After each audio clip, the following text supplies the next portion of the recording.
Aku mikirnya mungkin dia pengen pipis atau pengen buang air besar gitu kan.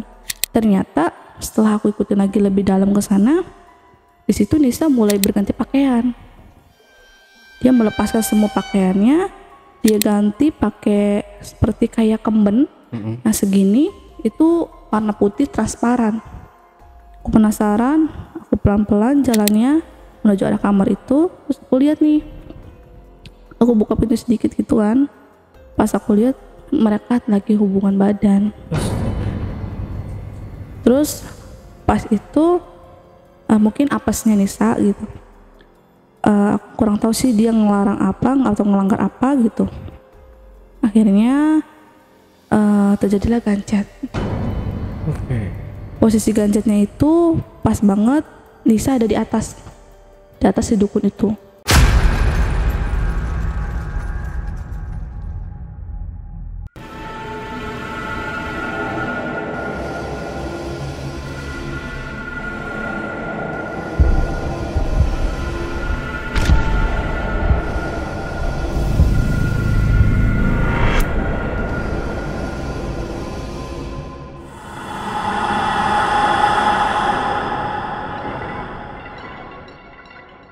Assalamualaikum warahmatullahi wabarakatuh.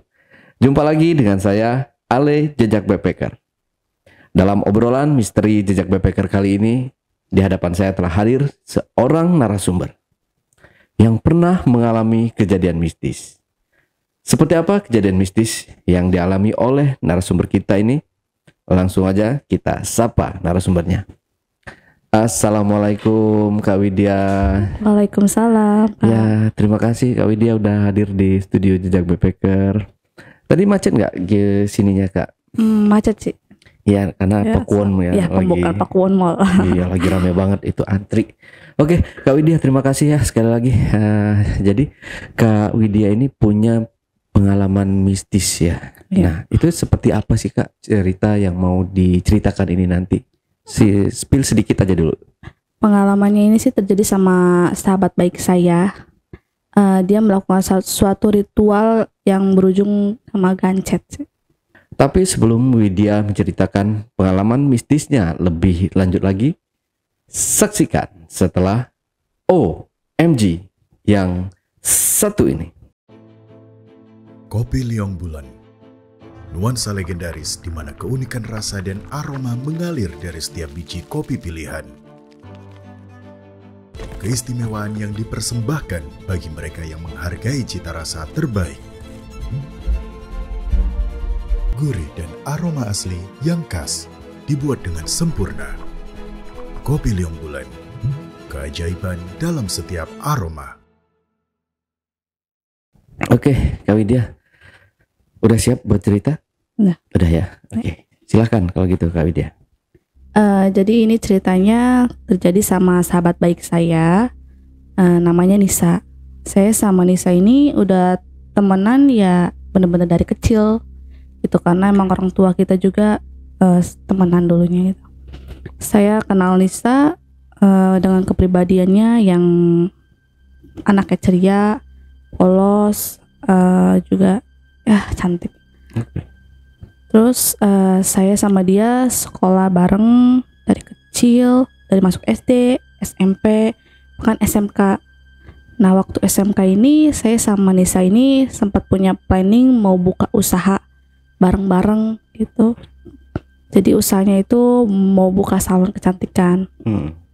Cuman setelah lulus sekolah saya mikir lagi, kalau misalkan kita mau buka usaha kan kita butuh modal. Jadi aku nggak mau buru-buru buat buka usaha karena aku harus pegang buat modalnya juga gitu kan.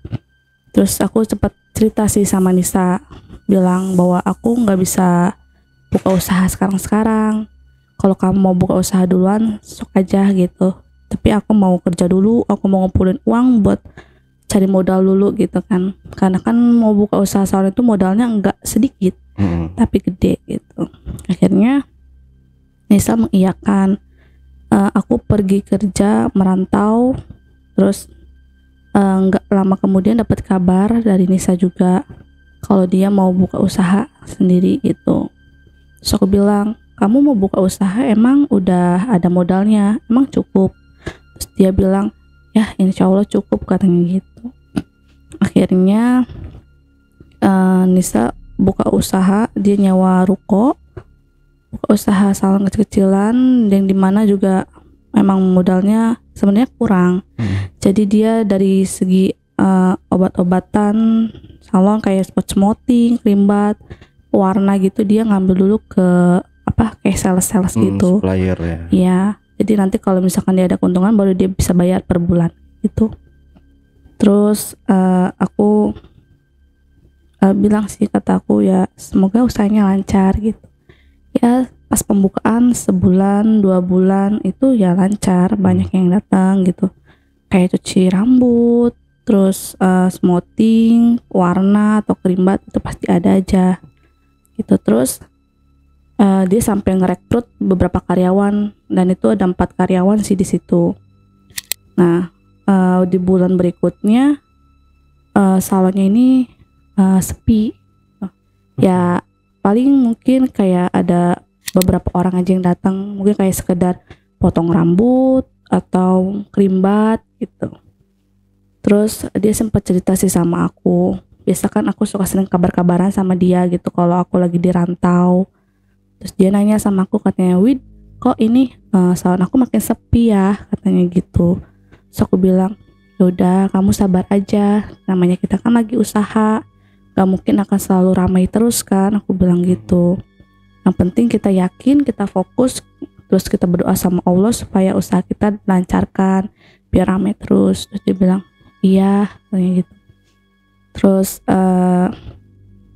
dia juga cerita lagi kalau karyawannya ini bisa kebayar nggak ya gitu, karena kan pemasukannya kurang gitu.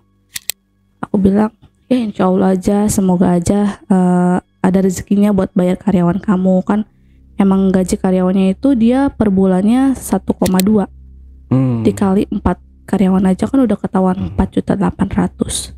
Terus belum dia buat bayar-bayar kayak obat-obatan semacamnya, belum listrik. Kalau yang ruko kan dia udah bayar per tahun gitu pakainya.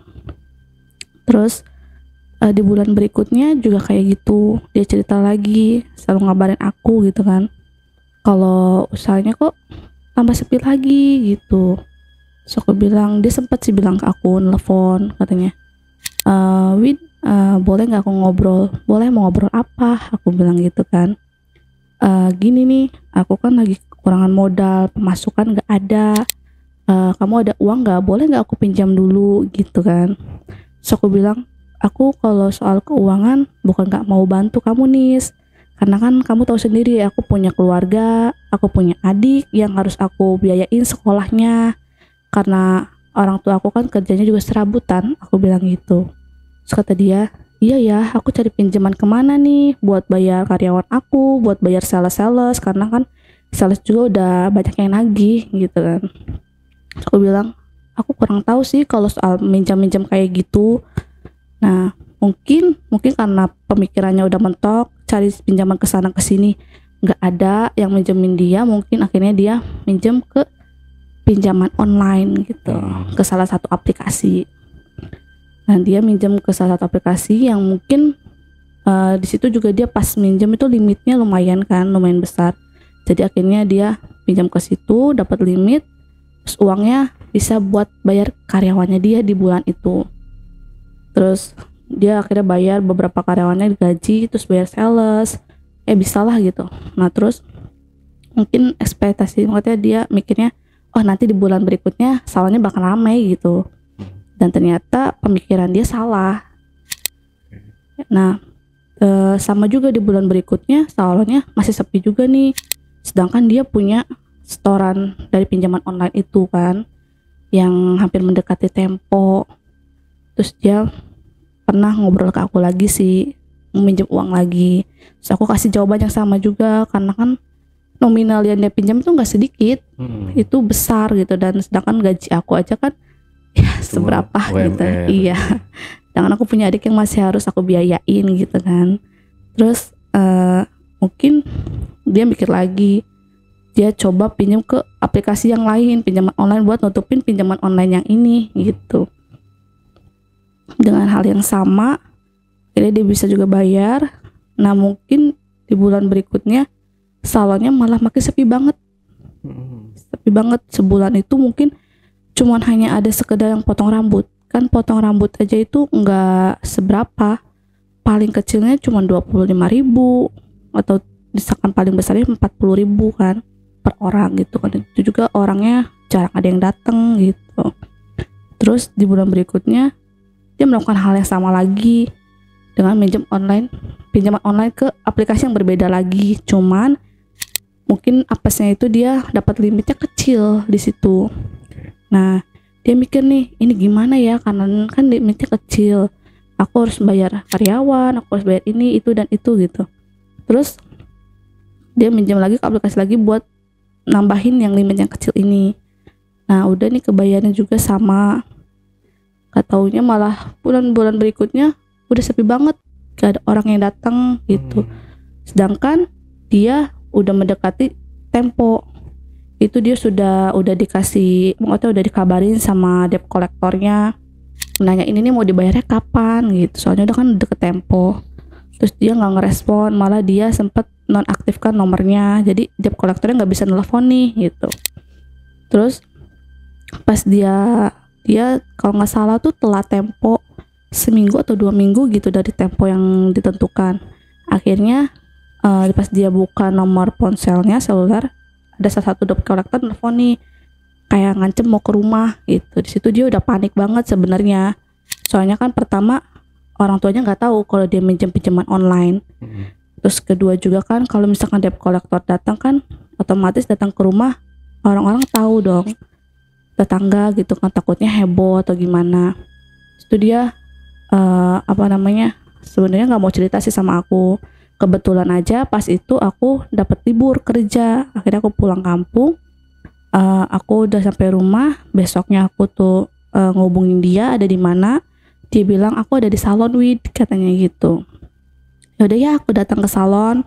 Akhirnya aku main ke salonnya dia. Terus ya biasa kan kita ngobrol-ngobrol, kita sharing, kita cerita. Akhirnya sebenarnya aku udah nebak sih kayak, oh ini anak kayaknya lagi ada masalah nih, soalnya mukanya selalu murung, kelihatan kayak cemas, panik gitu. Akhirnya aku tanya, ada apa nih? Kok mukanya murung banget? Aku bilang gitu kan. Terus dia nggak apa-apa sih. Ya udah cerita sih sama aku bilang gitu. Aku nggak bakal cerita sama siapa-siapa, kayak nggak tahu aku aja. Terus akhirnya dia jujur sama aku sih, cerita soal pinjaman online, soal dia sekarang lagi dikejar-kejar sama debt kolektornya, katanya gitu. Aku kaget juga sih, kok maksudnya dia seberani itu buat minjem ke pinjaman online, bahkan sampai nggak kebayaran ini juga gitu. Terus dia juga pusing, gimana ya ini karyawan aku juga belum kebayar 4-4-nya, sales juga udah banyak yang nagih, katanya gitu. Terus aku bilang sama dia, kan aku udah bilang nih sama kamu sebelumnya, kita kalau mau buka usaha itu kita harus punya modal yang bener-bener mencukupi gitu kan. Ini kan kamu cuma asal ada modal sedikit nekat dan udah akhirnya seperti ini, aku bilang gitu. Terus kata dia, iya aku nyesel juga ya, namanya penyesal kan berakhir nih, aku bilang gitu. Terus gimana ini sekarang kalau sampai debt collector nanti datang ke rumah kamu gimana, aku bilang gitu.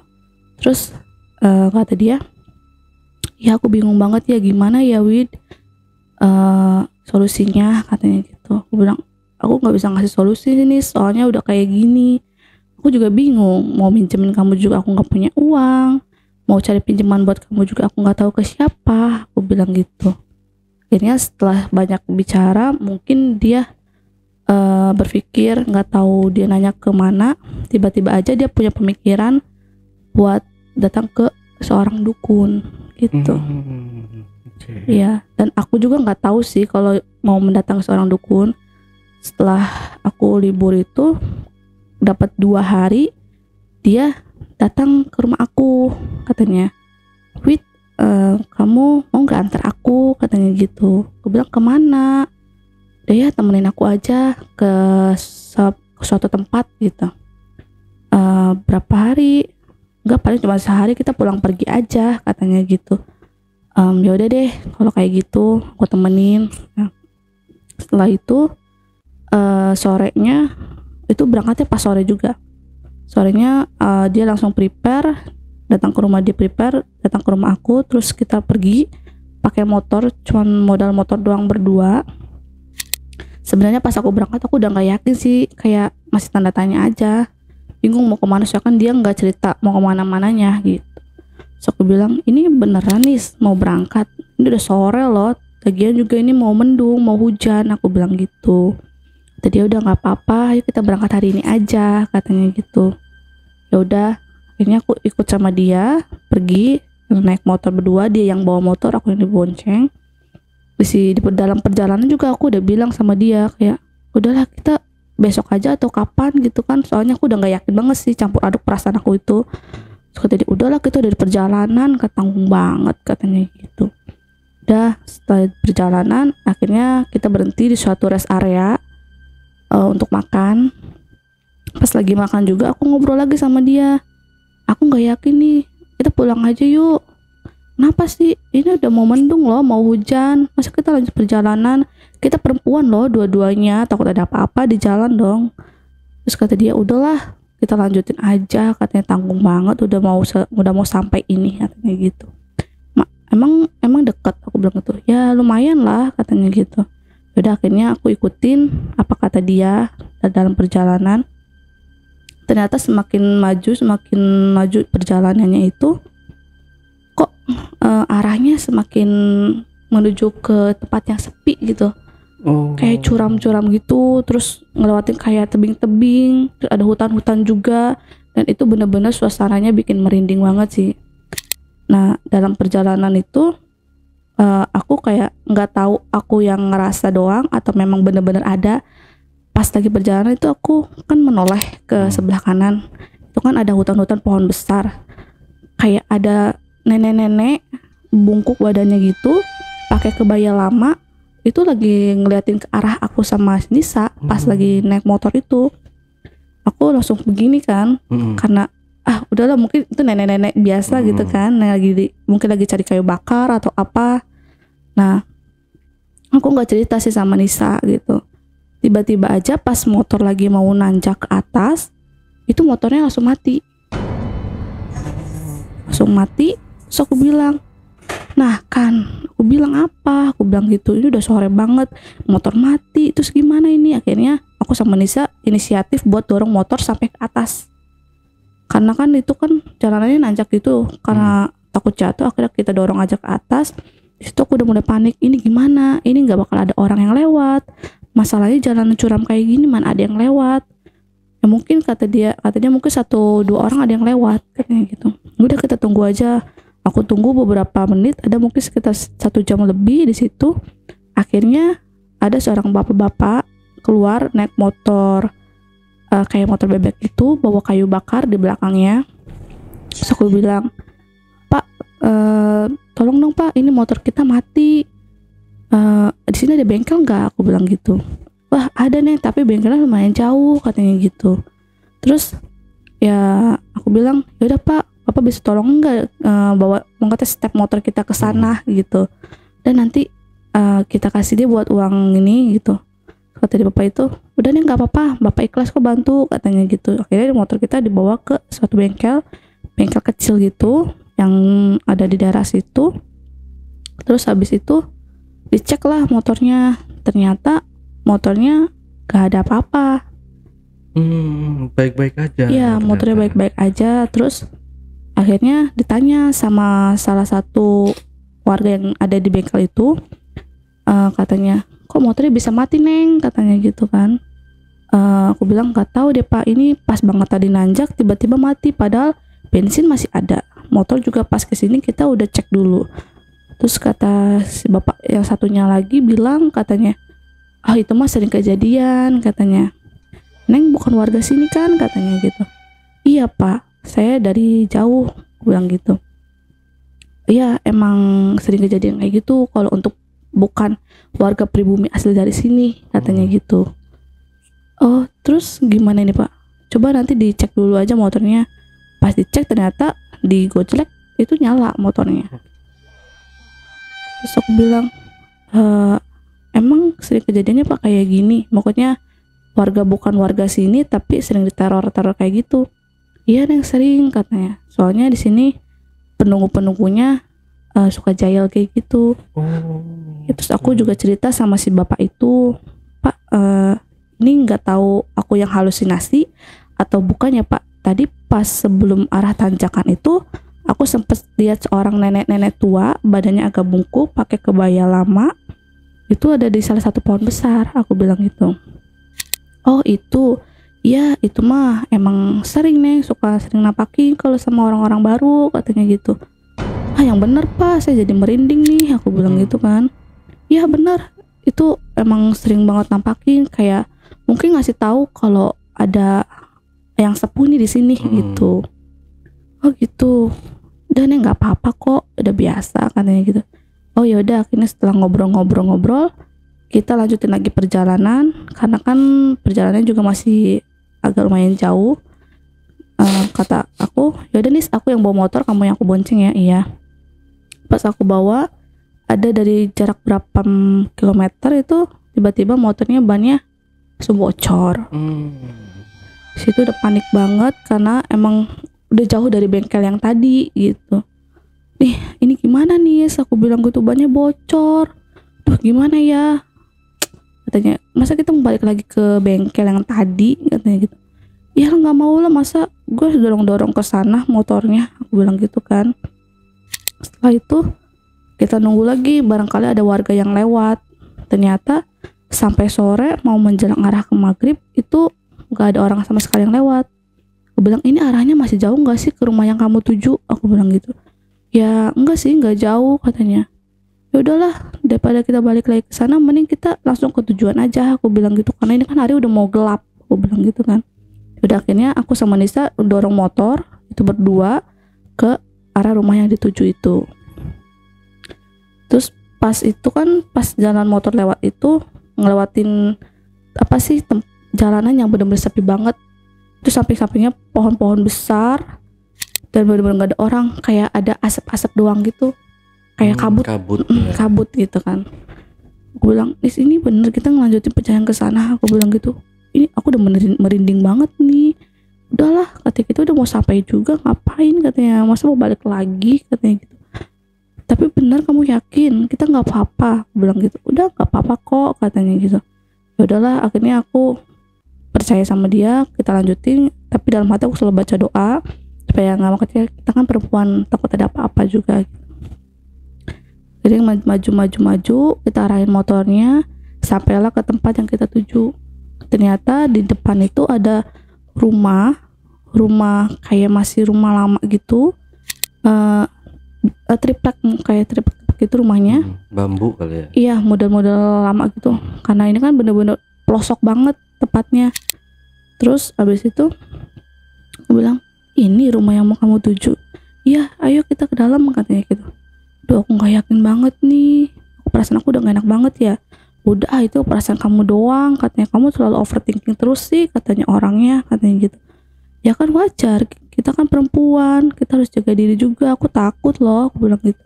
Udah nggak apa-apa, ada aku ini kok, katanya gitu. Yaudah akhirnya kita maju ke dalam, kita parkirkan motor dulu. Habis itu kita ketok pintu. Ternyata belum ada yang keluar. Kita tungguin. Dapat berapa menit, ada seorang bapak-bapak tua, mungkin usia sekitar 50 tahunan atau 60, itu keluar dari rumah itu. Dia pakai kaos putih, celana bahan hitam, sama pakai yang baju hitam gitu. Terus nanya katanya, dengan siapa? Katanya, tapi pakai bahasa Sunda tuh sana, karena kan masih daerah Jawa Barat. Terus teman aku ini, si Nisa, bilang, saya loh Pak, Nisa yang waktu itu mau bilang mau kesini. Oh iya, katanya gitu. Terus akhirnya Nisa izin masuk ke dalam. Si bapak itu bilang, yang mau ada keperluan siapa ya? Ini saya Nisa. Udah Nisa. Akhirnya si Nisa yang masuk ke dalam. Saya nggak boleh tunggu, maksudnya nggak boleh masuk ke dalam, suruh tunggu di luar. Terus aku bilang kan dalam hati, kok nggak boleh masuk ke dalam ya? Ada apa? Kan bertanya-tanya tuh.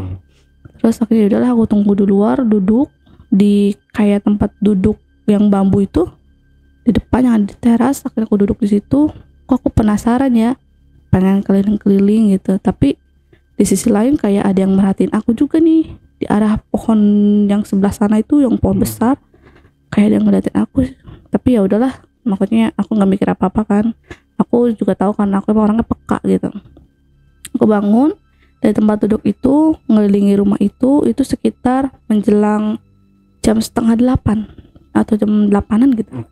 Nah, aku keliling, tiba-tiba aku tertarik sama ke arah belakang rumah. Terus kataku, itu ada apa ya? Kok kayak ada satu tempat yang tutupi sama kayak tirai gitu. So aku datang ke sana, aku cek, ternyata itu sebuah tempat pemandian. Ya, di situ aku lihat ada batu kotak gitu di tengah-tengahnya, mungkin buat dia mandi gitu. Ada sebuah gentong gitu. Iya, gentong. Terus ada buat gayungnya itu masih terbuat dari batok kelapa. Dan ternyata aku juga tertuju sama salah satu tempat yang sebelah sana itu ada sajen.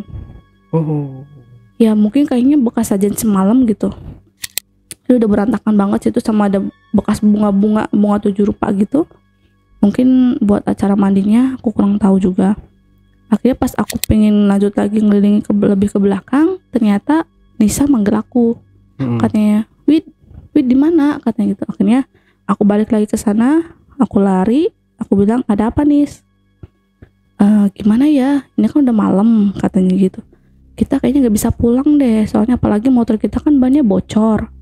Aku bilang, oh iya ya Nis, terus gimana? Aku bilang gitu. Udahlah, kita nginep aja dulu di sini, katanya gitu. Kau mau nggak nginep? Tapi kan kita nggak bawa baju, kita cuma kesini seadanya aja. Udahlah, nggak apa-apa, kita pakai ini aja lagi, katanya gitu. Aku mikirnya karena emang udah gelap juga, penerangan di situ kurang banget. Gak ada lampu jalan sama sekali, dan rumahnya juga masih rumah-rumah lama, masih lampunya juga masih lampu warna kuning gitu. Terus akhirnya ya udahlah, kita nginep di sini. Kamu nggak apa-apa beneran? Udah nggak apa-apa, aku bilang gitu. Nginep di sana. Karena udah menjelang malam, akhirnya aku sama Nisa tidur di suatu kamar. Pas aku tidur, aku juga gelisah sih pas mau tidur. Aku bilang sama Nisa, Nis, kamu yakin kamu ada apa sih kesini? Mau apa? Aku bilang gitu. Enggak, kok nggak apa-apa, aku cuma mau main aja di sini. Dia selalu bilang kayak gitu sih. Enggak, dia belum cerita kenapa dia mau ke situ gitu. Akhirnya aku percaya aja sama dia. Terus aku bilang, ya udahlah, kita tidur, udah malam juga. Besok kita pulang, kita cari bengkel. Aku bilang gitu, kita benerin ban yang bocor. Ya udah, akhirnya aku tidur. Pas aku tidur, tiba-tiba aja aku bangun kayak gelisah. Posisi aku gelisah tapi mata aku masih merem. Aku dalam hati sudah bilang, ini ada apa ya sebenarnya anak ini? Kok tiba-tiba banget dia datang ke sini, sedangkan posisinya kita juga nggak kenal nih sama si bapak ini siapa gitu. Terus tiba-tiba aja pas aku lagi tiduran merem gini, Nisa bangun. Dia pergi keluar. Aku bilang, tumben banget Nisa malam-malam bangun, ada apa ya keluar gitu kan. Terus dia udah keluar, akhirnya karena aku penasaran, aku takut teman aku kenapa-napa kan, tiba-tiba aja keluar gitu. Akhirnya aku bangun, ikutin dia ke belakang, jangan dia menujunya ke arah belakang kan, lewat pintu depan. Dan aku ikutin dari belakang, cuman aku sama dia jaraknya agak jauh juga nih. Dia dulu, baru aku, terus aku ikutin, ternyata dia pergi ke arah tempat yang aku lihat tadi, ke arah tempat pemandian itu. Terus aku bilang, kok Nisa malam-malam ke belakang ya? Emang di sini nggak ada toilet atau apa gitu? Aku kan mikirnya mungkin dia pengen pipis atau pengen buang air besar gitu kan. Ternyata setelah aku ikutin lagi lebih dalam ke sana, di situ Nisa mulai berganti pakaian. Dia melepaskan semua pakaiannya, dia ganti pakai seperti kayak kemben yang segini, itu warna putih transparan. Nah, habis itu kata kok Nisa ganti itu ya, ada apa? Aku bilang gitu. Terus pas aku lihat lagi dari jauh kan, Nisa duduk di batu itu, duduk dengan kaki sila gitu. Akhirnya aku tunggu-tunggu, datanglah si bapak itu, si dukun ini. Datang dari pintu belakang ke situ, nyamperin Nisa yang udah duduk dari batu itu. Dia sambil bawa sebuah kayak sajen gitu. Di situ ada isinya kendi, terus di atasnya ada telur, ada bunga-bunga, bunga kantil, terus dan aku juga lihat dia motong ayam cemani. Iya, ayam hitam. Nah, si darahnya itu dia masukin ke dalam kayak batok kelapa gitu. Nah, setelah itu dia taruh di situ, dia bakar kemenyan, sama ada sebuah lilin di situ. Sok perhatiin lagi, ada apa sih kok Nisa tiba-tiba aja gitu loh. Terus udah nggak lama dari itu, akhirnya si dukun itu ngambil bunga 7 rupa, dimasukin ke dalam kendi yang ada isinya air mungkin. Nah, habis itu dia mandiin nih si Nisa, temen aku, dimandiin dari atas ke bawah sambil diraba-raba gitu. Jadi rambut dari kepalanya diraba ke sini, diraba-raba gitu. So aku makin kaget, makin shock. Kok dimandiin tapi sambil diraba-raba gitu. Pokoknya ya aku kenal kan Lisa punya kepribadian yang polos, kayak apa ya, dia nggak kenal kayak gitu gitu. Sedangkan kan maksudnya keluarganya juga masih tahu agama lah gitu kan. Tapi kok Nisa tiba-tiba aja bisa kayak gini gitu. Aku perhatiin terus nih sampai acaranya selesai. Setelah diraba-raba, akhirnya Nisa disuruh bangun, dimandiin lagi. Ternyata area sensitifnya Nisa juga dipegang-pegang sama si dukun ini. Aduh, aku makin panik, makin kaget, makin shock, kayak nggak percaya aja gitu. Kok Nisa nggak disabunin gitu nggak? Kalau sabunin sih nggak, dia cuman kayak air yang ada apa sih bunganya ini loh. Aku kaget banget, kayak itu area sensitifnya aja dipegang-pegang gitu aduh kaget banget, kayak astaga ya Allah, Nisa ini kok kayak gini gitu kok. Terus setelah itu, setelah mandinya selesai, Nisa diajak sama dukunnya ini sambil bawa sajen itu ke suatu pohon besar yang ada di lebih belakang dari tempat itu. Ternyata emang pohon itu udah biasa dia pakai ritual sama si dukun ini. Soalnya banyak banget sajen-sajen yang udah pernah ini dia pakai gitu. Aku ikutin juga nih dari belakang. Cuman aku gimana caranya supaya si Nisa nggak tahu nih kalau aku ngikutin dia gitu kan. Terus pas itu dia lagi ritual, masih pakai kemben sih. Pas ritual, nggak tahu aku baca-baca apa. Tiba-tiba si dukun ini ngeluarin satu tempat gitu, nggak tahu deh, kayaknya mungkin susuk atau apa gitu. Terus dipasangkanlah ke tubuhnya Nisa.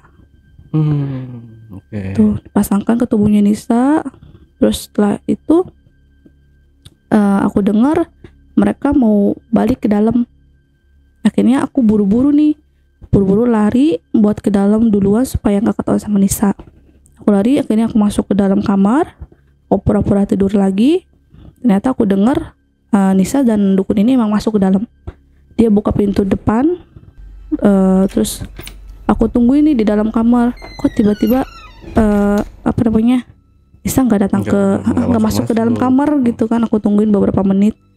Dia kan tadi masuk ke dalam. Aku bilang gitu, kok nggak masuk ke dalam kamar ya? Aku bilang gitu. Terus aku penasaran kan.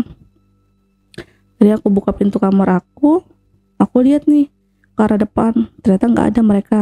Terus aku dengar ada suatu suara yang benar-benar kaget, kayak suara mendesah gitu di salah satu kamar. Nah, kebetulan kamarnya itu juga pintunya kebuka, celahnya sedikit. Nggak dikunci. Iya.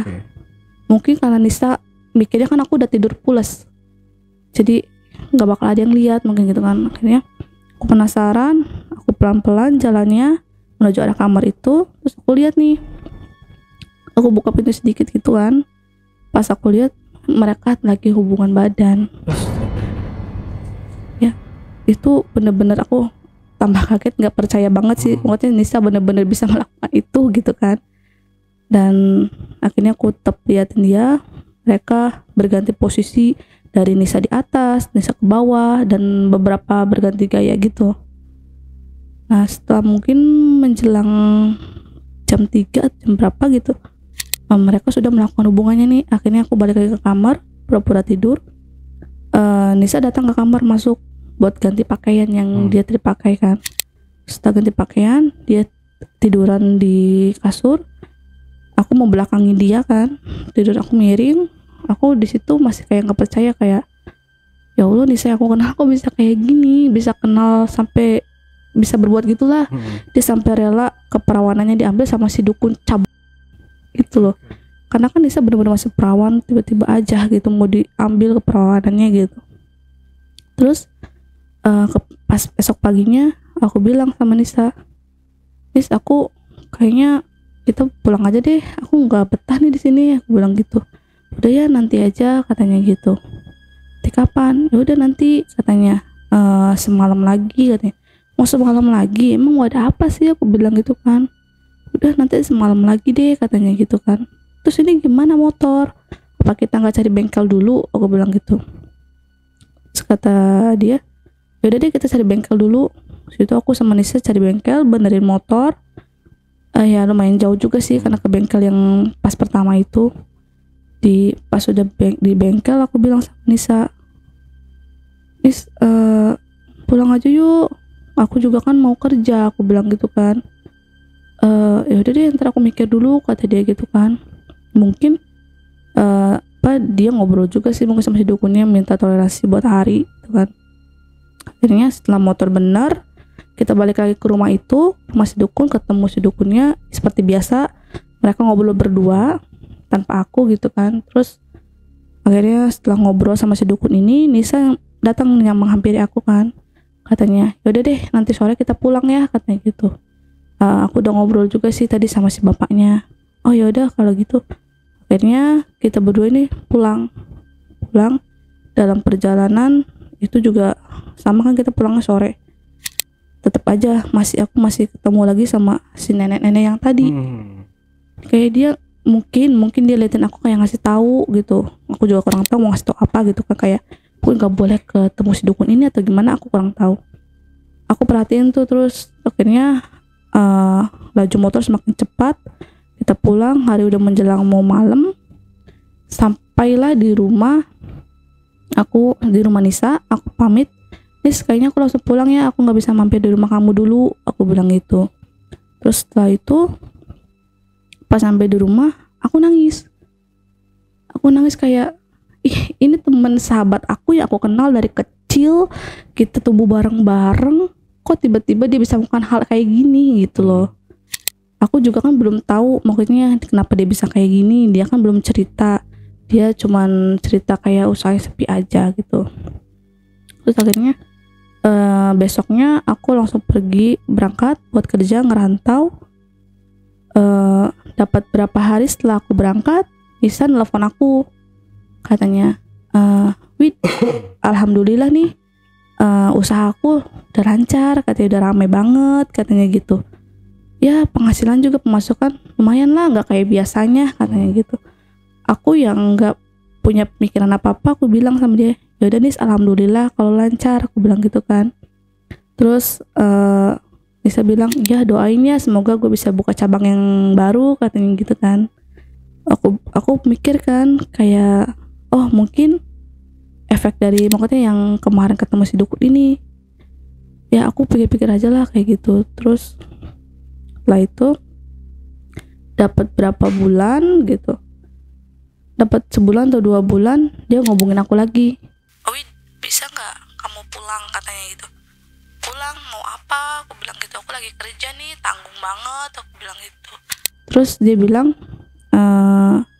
aku mau ke tempat yang kemarin. Mau apa sih kamu ke sana terus, emang penting banget ya, aku bilang gitu. Terus dia bilang, iya penting banget, bisa nggak kamu pulang sehari aja temenin aku lagi, katanya gitu. Aku nggak tahu nih harus sama siapa kalau bukan sama kamu, katanya gitu. Terus aku bilang, gak tau deh, nanti aku pikir-pikir. Posisinya pas di telepon itu aku lagi jam istirahat kerja. Sambil istirahat, bahkan sampai aku masih kerja juga, aku masih mikir kayak, ini mau aku antar lagi nggak ya gitu. Soalnya tapi aku takut, aku masih takut, situ masih perasaan campur aduk. Terus akhirnya setelah pulang kerja sampai di kosan, aku ngabarin dia, Nis kayaknya buat kali ini aku nggak bisa antar kamu deh, soalnya aku juga banyak kerjaan, aku nggak bisa izin terus, aku bilang gitu. Terus dia bilang, ya terus aku sama siapa ya ke sana, aku bingung banget, katanya gitu. Ya udah barangkali kamu punya teman atau mungkin teman yang lain, teman dekat atau pacar kamu. Pacar, emang gue punya pacar, katanya gitu. Ya udahlah sama siapa aja. udah deh kalau kayak gitu. Ya akhirnya aku tolak ajakan dia karena pertama aku masih takut, masih trauma, mungkin ya masih kepercaya lah gitu. Terus mungkin dia pergi ke sana sama temennya karena kan aku nggak bisa ikut. Terus dia ngabarin aku lagi, katanya setelah dia mungkin ke sana, dia ngabarin aku katanya bahwa dia bisa buka cabang lagi. Jadi dia salonnya ada 2 sekarang. Dari 2 cabang ini, di cabang baru dia ngerekrut lagi karyawan. Karena dia yang di cabang baru ini buka salonnya lebih besar dari yang pertama. Dia ngerekrut beberapa karyawan di situ. Terus juga dia nggak beli obat-obatan, udah nggak ngambil dulu ke sales, dia langsung beli cash gitu. So aku bilang, dia ngabarin lagi, alhamdulillah Wid, katanya udah ada kemajuan banget nih. Akhirnya gue katanya ya udahlah alhamdulillah gitu kan, yang penting dari jalan yang lurus aja. Aku bilang gitu, aku ngasih sebenarnya nyindir dia sebenarnya gitu. Terus dia bilang iya ya doain aja katanya gitu. Terus habis itu dapat berapa bulan lagi dia ngechat aku lagi nih, chat aku katanya Wid, denger lo mau pulang ya, soalnya waktu itu gue ketemu nih sama mak lo katanya gitu. Ketemu di mana? Ketemu di jalan katanya, waktu simpangan lah gitu, pas papasan. Iya katanya lo mau pulang katanya. Iya mau pulang. Kenapa? Bilang gitu, nanti antar gue ya ke sana katanya gitu. Terus pas lagi ngobrol sama dia di telepon, aku mikir kayak kok ini anak kesana terus gitu kan. Aku punya jiwa penasaran juga nih, pengen tahu juga lebih lanjut pokoknya dia kenapa kesana terus. Terus aku ini kan terima aja ajakan dia. Yaudah deh nanti aku antar ke sana. Yaudah lo kapan pulangnya? 2 harian lagi lah gue pulang, bilang gitu kan. Terus abis itu pas aku pulang, aku ngabarin dia kalau aku udah sampai di rumah. Dia datang ke rumah aku, langsung ngobrol intinya katanya udahlah temenin aku kesana lagi ya katanya gitu. Udah mau kapan? Besok deh kita kesana lebih pagi ya katanya, biar nggak kejadian kayak kemarin, takutnya tiba-tiba ban bocor udah malam kan. Udah deh besok pagi. Akhirnya malam itu aku prepare, aku bawa baju buat ganti, takutnya kita nginep lagi di sana. Terus setelah itu pagi-pagi banget dia udah datang ke rumahku. Dia bilang udah ayo kita berangkat. So aku bilang pastiin dulu motornya gak kenapa-napa lagi, takutnya tiba-tiba mati kayak kemarin, tiba-tiba bannya bocor. Udah aman kok katanya gitu. Ini kita beneran pakai motor lagi, bukannya lo udah bisa beli mobil ya, bilang gitu kan.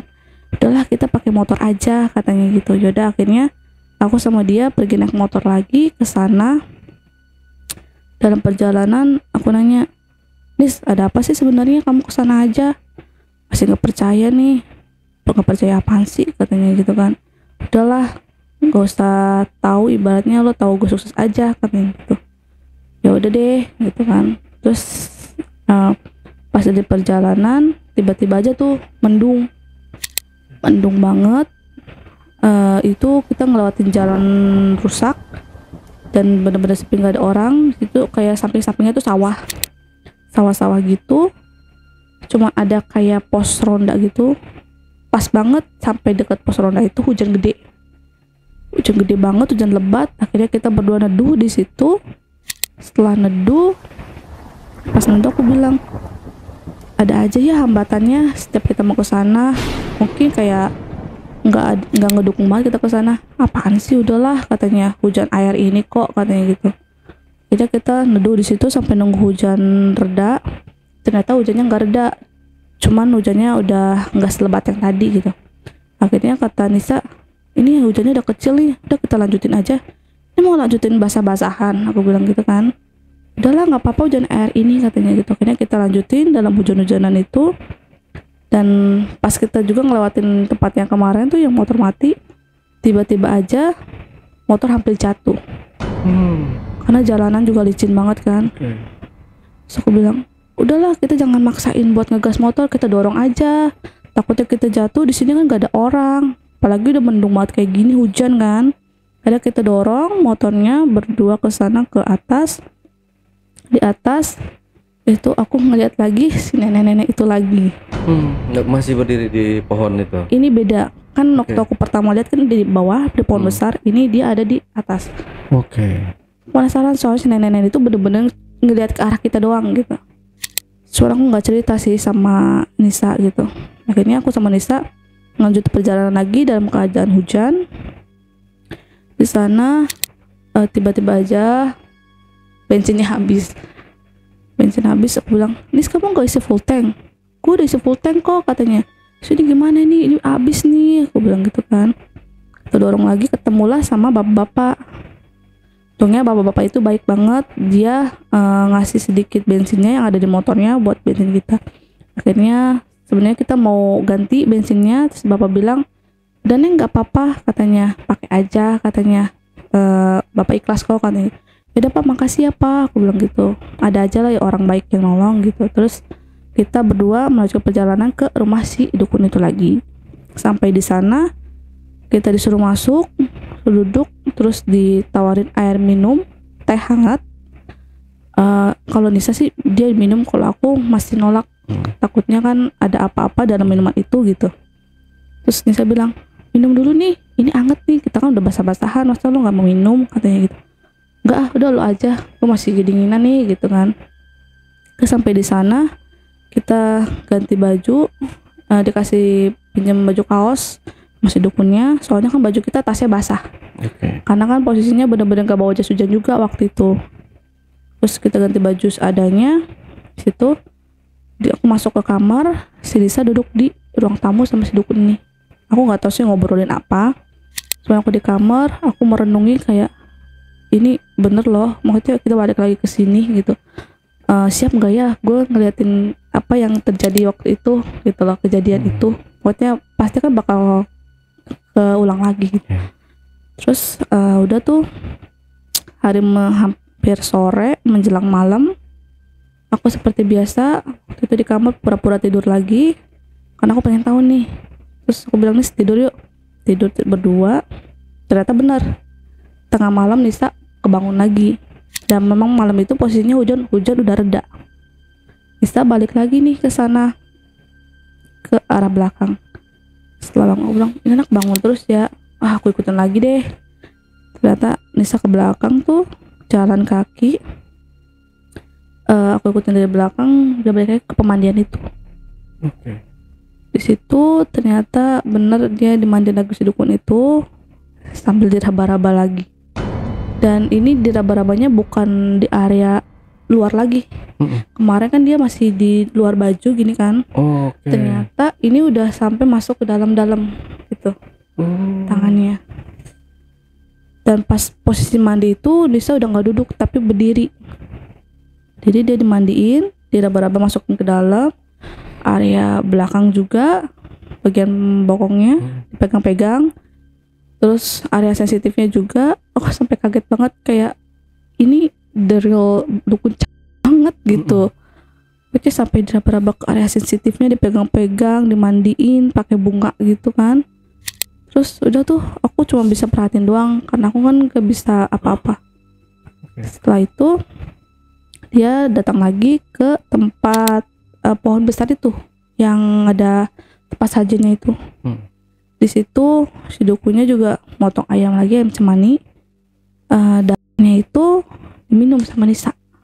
Darah ayamnya itu. Aku di situ pas Nisa minum darah ayam, aku sempat mau muntah. Cuman aku nggak bisa ngeluarin suara karena aku takut mereka tahu dan ritualnya bakal gagal.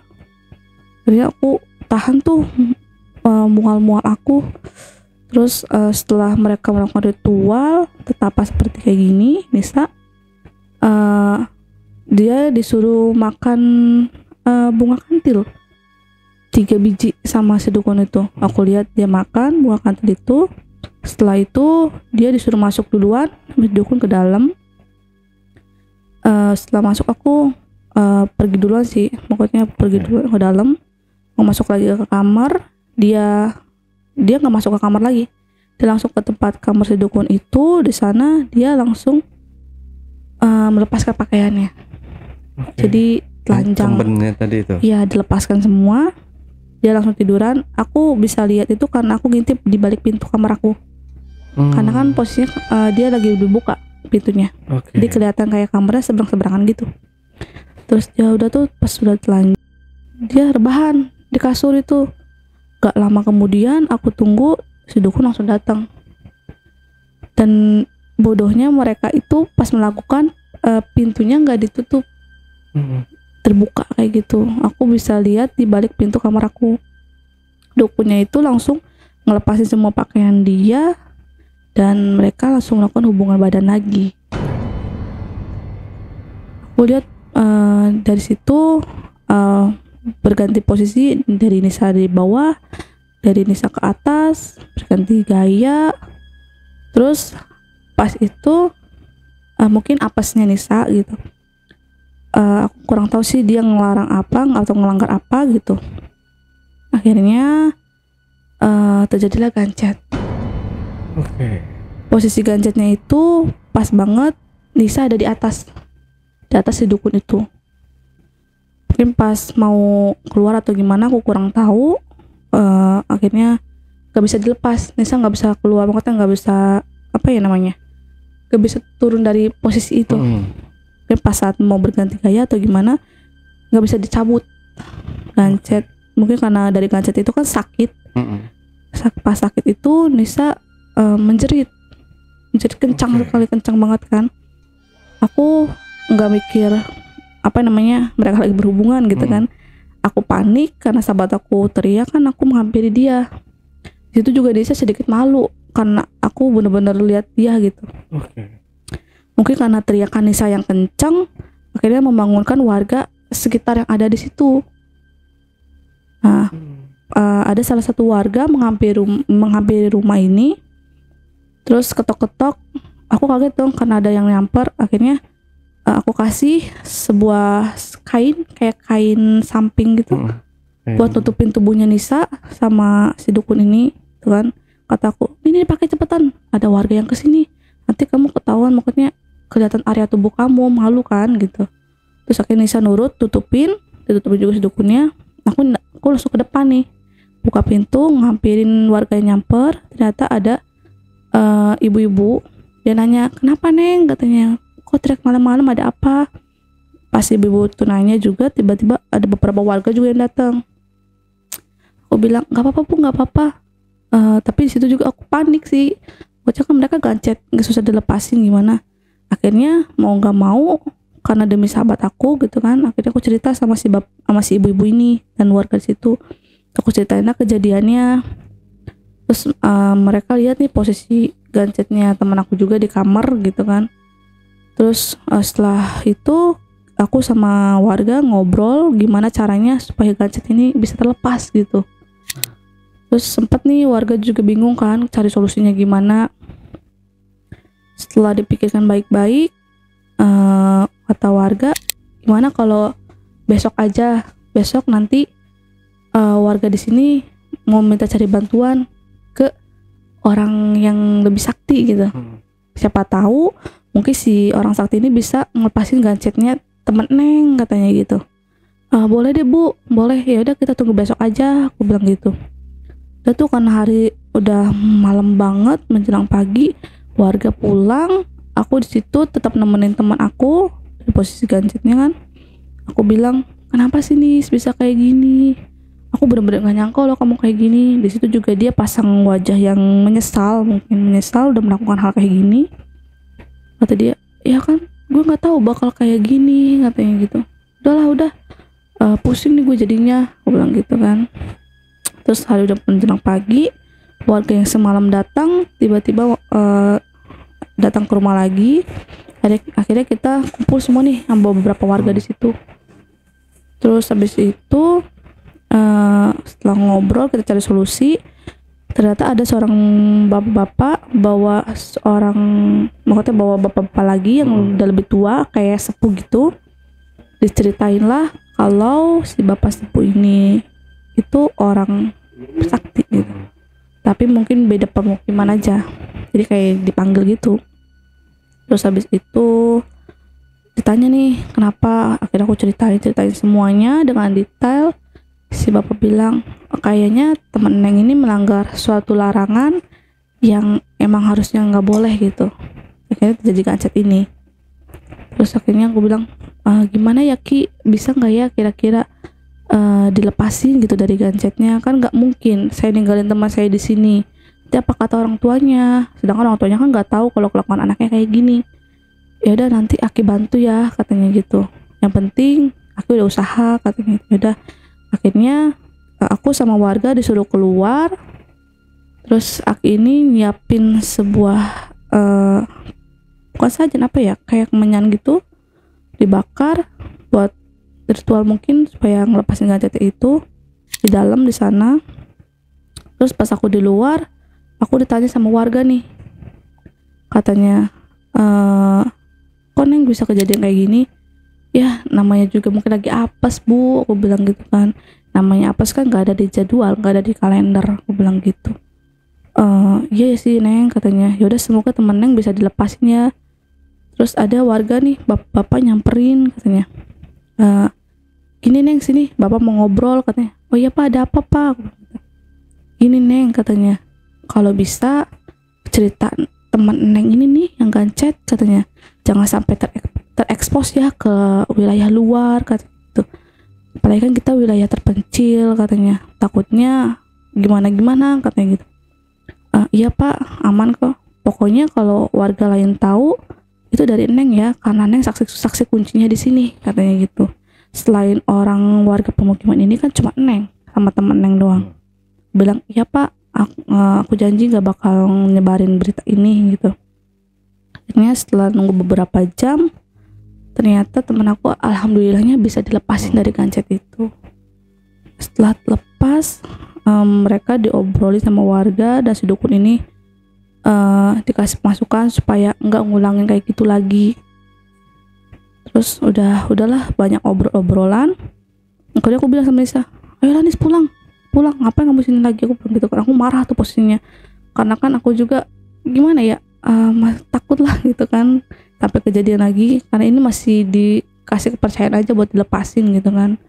Terus Nisa nurut sama aku, kita pulang. Aku yang bawa motor dengan kecepatan tinggi, karena kan posisinya gimana ya, campur aduk emosi semuanya gitu. Sampai datangnya ke rumahku, sampai di rumahku aku nasihatin dia, jangan sampai ini keulang lagi ya Nis, aku nggak mau kalau sampai ini keulang lagi, itu urusan kamu, aku nggak mau bantu kamu lagi, aku bilang gitu. Kata Nisa, iya ya Wid, maafin aku ya katanya. Pokoknya dia menyesal. Terus aku anterin dia pulang. Orang tuanya juga nanya sih kenapa, soalnya muka Nisa kan udah nangis murung, mungkin kayak menyesal mendalam gitu. Bilang nggak apa-apa kok Bu, ini biasa aja gitu kan. Akhirnya aku keesokannya langsung berangkat pergi kerja ngerantau. Di sana juga aku masih kepikiran Nisa sama keadaannya gimana. Dapat beberapa hari, aku mikir kok ini Nisa nggak ngabarin aku ya, biasanya dia ngabarin aku. Setelah aku cari tahu ke orang tua aku telepon kan pas pulang kerja malamnya itu, Mah, boleh nggak sih kalau besok Mama cari tahu soal Nisa, kok Nisa nggak ini ya, apa namanya, nggak ada kabar gitu kan, biasanya dia ngabarin aku gitu kan, namanya kita sahabatan dari kecil gitu kan, saya tukar cerita gitu. Yaudah deh, nanti besok Mama cari tahu ya, soalnya Mama juga nggak pernah ketemu Nisa nih katanya gitu. Terus akhirnya mamaku nurut nih. Besoknya mamaku nyamper ke rumah Nisa, dan nggak taunya dapat kabarnya bahwa Nisa ini sekarang lagi depresi. Depresi, dia juga lupa dirinya siapa, ya hampir gila gitu. Cuman kalau masih diajak ngobrol itu dia masih nyambung. Iya, depresi, udah nggak keurus lah badannya, rambut berantakan gitu. Kasian banget ya. Ya terus mamaku juga shock sama keadaan Nisa. Orang tua Nisa juga nanya sih sama mamaku, katanya ini saya juga nggak tahu kenapa tiba-tiba Nisa kayak gini, katanya gitu. Pas Nisa kayak gini tuh pas banget waktu itu pulang sama Widya, katanya gitu tuh. Akhirnya orang tua aku setelah di rumah Nisa nanya ini ke aku, kamu habis dari mana sih sama si Nisa, katanya. Nisa tuh sekarang depresi loh gini katanya. Terus aku yang tadinya nggak mau jujur, nggak mau cerita karena ini kan privasi gitu kan. Akhirnya aku mulai terbuka nih sama orang tua aku ceritain lah keadaan Nisa, kejadian Nisa waktu itu sama aku. Mama aku masih nggak percaya, soalnya orang tua aku juga kenalnya Nisa punya kepribadian yang baik kan. Iya mah, aku bilang gitu. Aku juga nggak percaya kalau Nisa bisa kayak gini gitu. Akhirnya orang tua aku kaget juga sih. Tadinya dia nggak mau cerita ke orang tuanya Nisa, cuman karena berhubung orang tuanya Nisa menyalahkan aku, karena kan posisinya waktu itu habis sama aku kan. Akhirnya orang tua aku ceritalah kejadiannya sebenarnya. Seorang tuanya Nisa juga kaget kenapa anaknya begitu. Pas banget setelah Nisa depresi juga usahanya udah bangkrut. Langsung tumbang ya. Ini karena efek dari ganjat itu, dari ritual yang gagal. Terus beberapa karyawannya juga ada yang menuntut untuk minta gaji, karena kan selama masih buka juga karena pemasukan gak ada kan, gak ada yang ngelola, sampai ke bangkrut, minta gaji. Terus orang tuanya Nisa terpaksa harus jual salah satu aset buat bayar utang-utangnya itu. Setelah itu ya aku cuman bilang sih sama orang tuanya Nisa, jangan sampai dikasarin lah, yang udah terjadi gitu kan. Ya mungkin waktu itu Nisa hilaf atau gimana, aku kurang tahu kan, ya namanya udah takdir ya mungkin begini gitu. Cuman ya aku sesalin, kenapa loh gitu loh Nisa harus sampai terjerumus sama hal-hal seperti itu. Kenapa nggak dia coba hal yang positif lah gitu. Ya kok bisa sampai terjerumus banget gitu sih. Oke. Tapi waktu dimandiin itu Kak Widya ngelihat ekspresi wajah mereka nggak sih? Kayak misalkan si dukunnya itu baca-baca mantra, atau si Nisanya ini juga baca-baca mantra juga nggak? Kalau pas dimandiin itu, kalau Nisanya enggak, dan si dukunnya juga kalau pas baca mantra itu pas banget pas ritualnya aja sih, ritual di pohon besarnya itu. Cuman yang aku lihat itu pas dia dimandiin itu pas ngeraba-raba, mungkin karena ngeraba area perempuan kan, jadi kesenangan gitu loh. Agak meremlek gitu mesem gitu. Berarti waktu di awal kan seharusnya bisa dicegah ya ini ya, si Nisa ini ya. Tapi di situ memang udah dari Kak Widya juga udah berusaha untuk nggak mau nganter nih, biar dia aja lah gitu. Dan mungkin Kak Widya juga udah, karena udah temen ya, jadi udah sahabat dari kecil. Nggak enak mau terlalu masuk terlalu dalam, apalagi udah ditinggal merantau jauh juga sama Kak Widya gitu. Jadi mungkin ada rasa nggak enak untuk menasehatinya lebih dalam lagi gitu ya. Ya sebetulnya aku udah bilang bahwa jangan sampai balik lagi ke sana, cuma mungkin karena dia udah masuk ke duniawi gitu kan. Ya dimana kan dia mungkin butuhnya uang gitu, jadi pemikirannya ke situ aja, tanpa mikirin efek nanti gimana, imbasnya gimana, kalau apes gimana, kan dia nggak mikirin ke situ sih. Tapi ini dukun udah tua dia nih? Ya umur 50-60an ada. 50-60 tahun. Oh masih agak muda ya. Iya. Mungkin jadi jiwa-jiwanya masih meningkat lah. Waduh, kasihan ya si Nisa. Nah namanya dukun ya, jangan terlalu percaya sama dukun, apalagi yang menjanjikan hal-hal yang kayak gitu. Apalagi sampai kasihan ya korbannya, kalau korbannya ini wanita, itu rata-rata ya mereka dijadikan budak hawa nafsu si dukun gitu, dengan dalih, ini lo kalau bisa ngelayani saya, kamu akan terlihat auranya lebih memancar lah kayak gitu. Nah berarti Kak Widya enak dong ya, dapat ini ya, dapat tontonan gratis ya. Biasanya kita kalau nonton kayak gitu kan di download dulu, ada link gitu ya.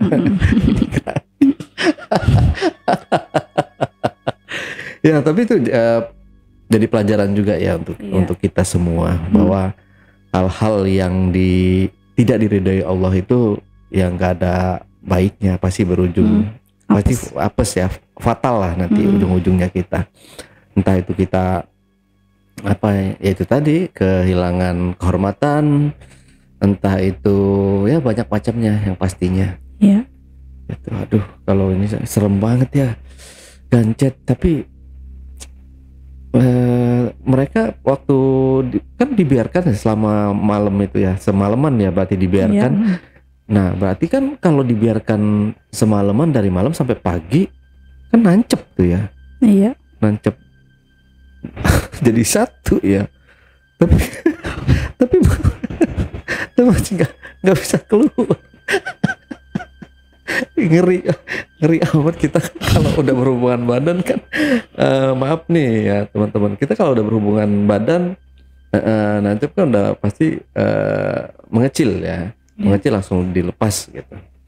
Nah ini dibiarkan semalaman gitu, apa enggak kayak mengkerut ya, kayak kena air gitu kan. Kalau tangan kena air kan agak mengkerut gitu ya, berkerut. Nah, itu apa enggak kayak gitu maksudnya. Kali dia ketawa, saya tuh suka kayak gitu soalnya. Iya, aduh dukun, jadi udah enak banget. Tapi kesana bayar nggak sih sama si dukun itu? Aku kurang tahu kalau bayar enggaknya mah, cuman mungkin pas bayar itu mereka berdua. Kadang kan aku biasa di privasin, jadi apa-apa mereka berdua ngobrol segala macam gitu. Enak banget ya, udah dapet duit, terus dapet vagina, vagina gratis.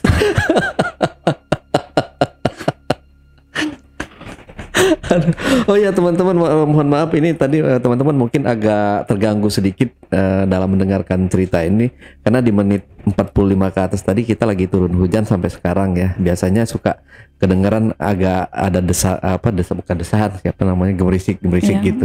Mohon maaf sekali lagi. Semoga tetap nyaman menikmati cerita dari Kak Widya ini ya.